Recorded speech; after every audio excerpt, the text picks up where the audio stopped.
When I was 8 years old, I was living in Sandy, Utah, and this was back in the 70s.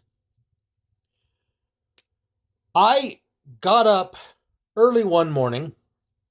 I made my lunch.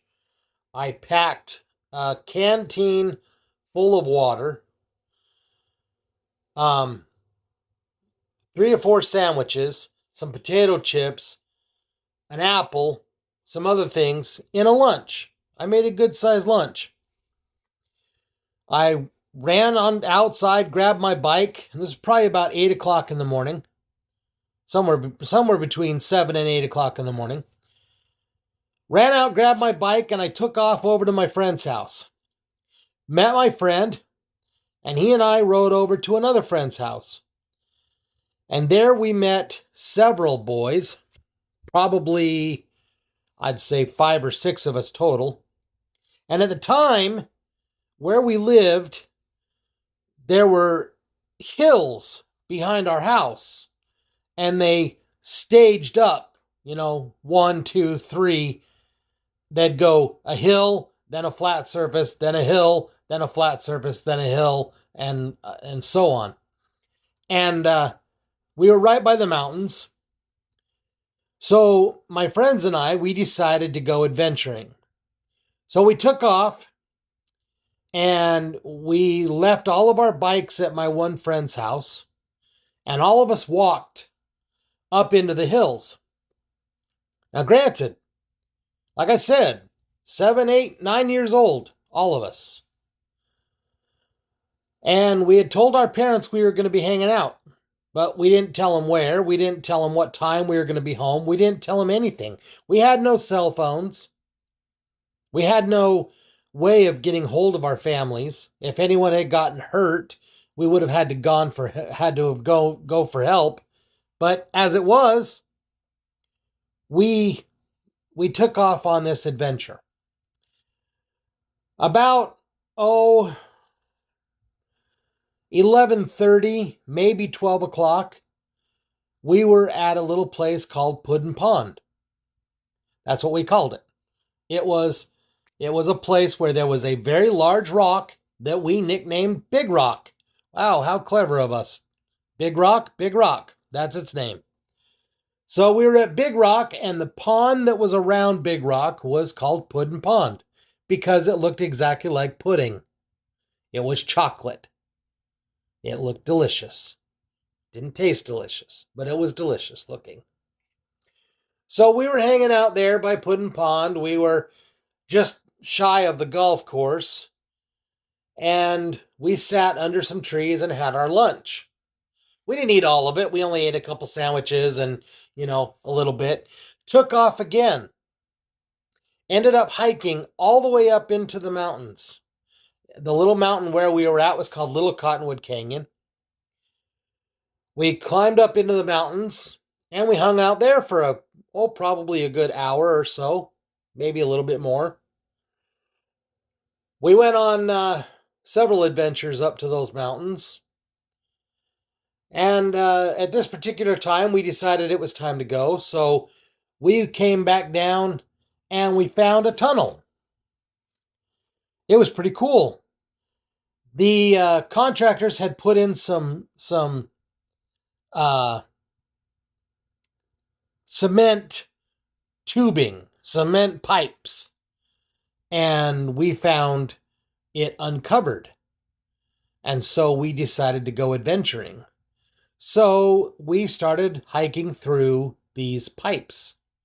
There was some residual water on the ground, and, we had to tromp through the water, but we didn't care. That was no big deal.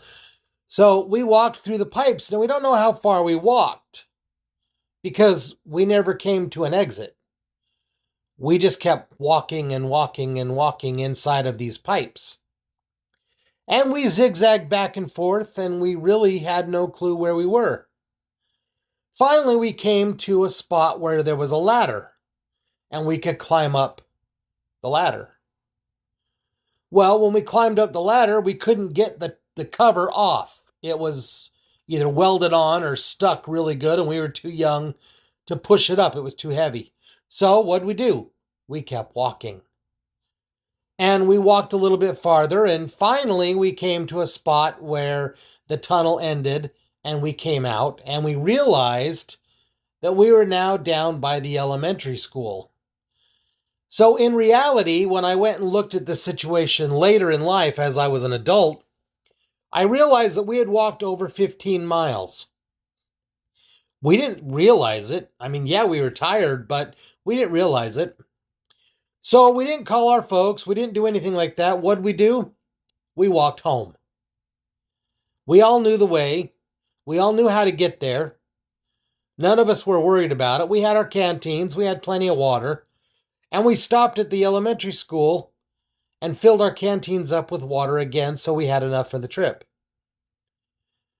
Once we got home, as we got to my friend's house where all the bikes were, we realized the streetlights were coming on, and panic set in.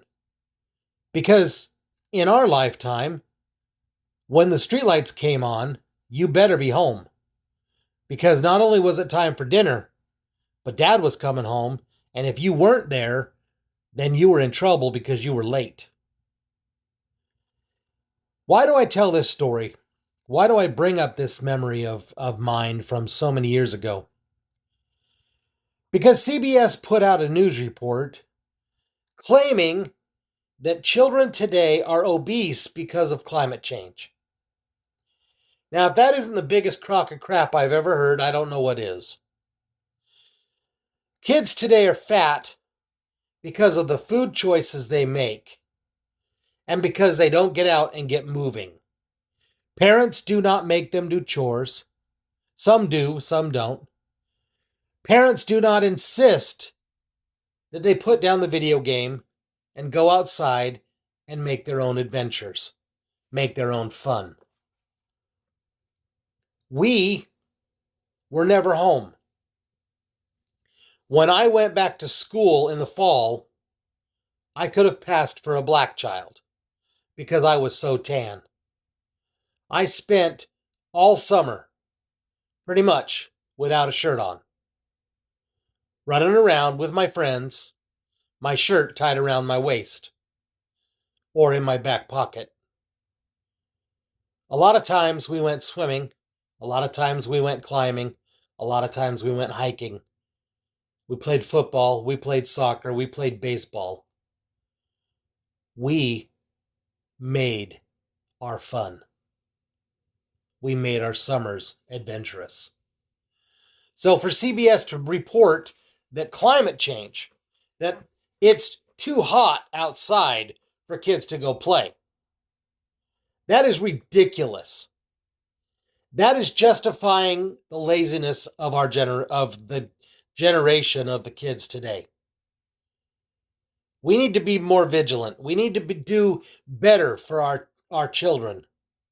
We need to strive to make sure that they have places to go that are safe.